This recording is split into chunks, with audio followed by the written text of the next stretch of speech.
A Pharisee invited him to dine with him. So he went into the Pharisee's house and sat eating with him. Now there was a woman in the city who was a sinner. When she heard that he was eating with a Pharisee, she came with an alabaster jar of perfume.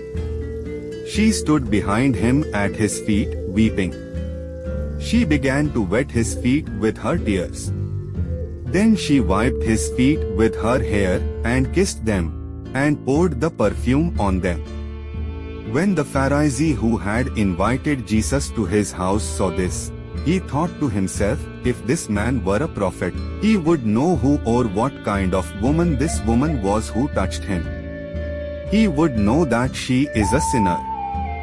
Jesus answered him, Simon, I have something to say to you.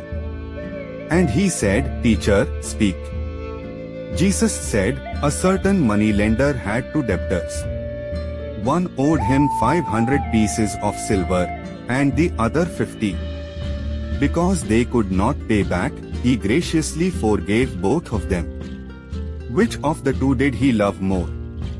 I suppose, Simon answered, the one to whom he left the greater debt. You have judged rightly, Jesus said. Turning to the woman, he said to Simon, Do you see this woman? I came into your house, and you did not give me water to wash my feet, but she wet my feet with her tears and wiped them with her hair. You did not kiss me as a welcome, but she has been kissing my feet ever since I came in.